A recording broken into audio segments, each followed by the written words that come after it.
a short video to invite you to the Yule ritual that we're holding on the 23rd, and also to invite you into what I would consider a deeper intimacy with that ritual.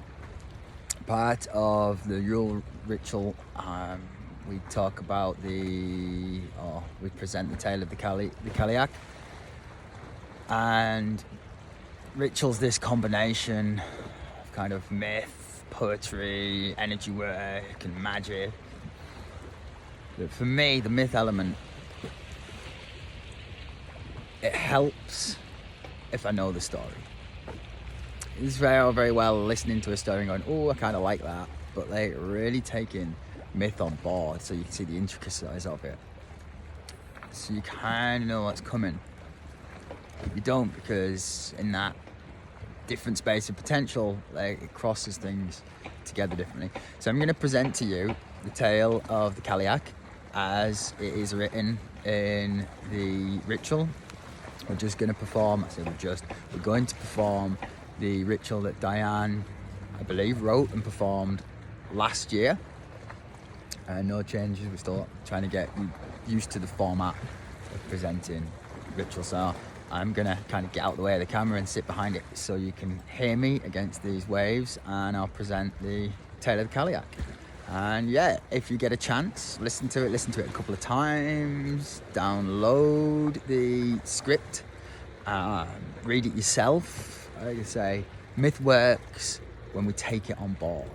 We all have our own inner myth, and using other myths to kind of change our energy is really what we're talking about here. So let me just get back here so you can hear it. The cailleach brings on winter. The old woman strode across the highlands towards the sea. Samhain was past, and the big sun which shone from Beltane to Samhain had reached his hand out and swirled the small sun into her place, allowing the big sun to rest for the winter. The small sun lit the land with a wan light and could only warm the people of the highlands, and could not warm the people of the highlands the way the big sun could. A shiver ran down the old woman's back. She could feel the cold creeping in. Yes, it was time. She looked up with bleary eyes at the small sun. She loved the small sun, for each year, when the small sun returned, she birthed the old woman back to the land. Yes, this pale and weaker sun was the old woman's mother, birthing her year after year to bring the winter, and had done so since time immemorial. The people of her land even called her the Winter Queen. The old woman looked down at her tartan. It was her summer tartan, the one she wore as she slept, heedless of the growing season and heedless of the harvest. It was time to wash away the dust and dirt, gathered as the people, her people, worked and prepared for the cailleach, the old woman, to come.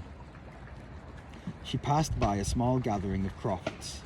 She could see it had been a good harvest, for each croft had a good store of root vegetables and grains for bread and porridge. The sheep and cattle had grown fat over the summer. It would be a good year for her to gather wood and keep herself warm for the long winter. With each step she took, she grew taller, and by the time the cailleach had reached the sea, she was taller than the mountains that ran down and kissed the salty waters of Corryvreckan. She had done this many times, too many for her to count. Yet she never grew tired of this. It was her purpose to shape and form and cover this land that she loved. The small sun may have birthed her, but she had birthed the mountains, the lochs and the island. She unwrapped her tartan, shaking her head and clucking at how dirty it had become. Naked she stepped into the frigid waters. Her people feared the waters. The icy bitter bite would suck them of all their warmth and leave them cold and dead on the shore.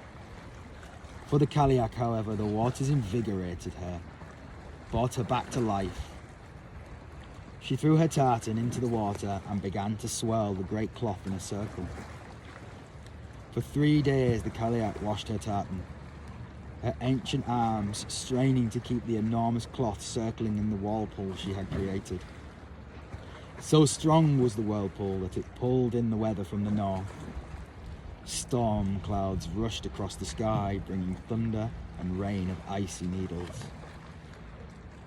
Finally, the cailleach pulled the cloth from the whirlpool and carried it to shore. It was white and clean, but dripping wet. She shook the water from the pure white tartan. The drops of water froze in the icy rain and began to fall as snowflakes. Large and fluffy, and so numerous the cailleach could barely see the mountains. The cailleach stretched the tartan out over the land until all of it was covered in a virgin white. The cailleach looked through a tiny break in the blizzard that was now blowing across the land, and she smiled. Winter had come.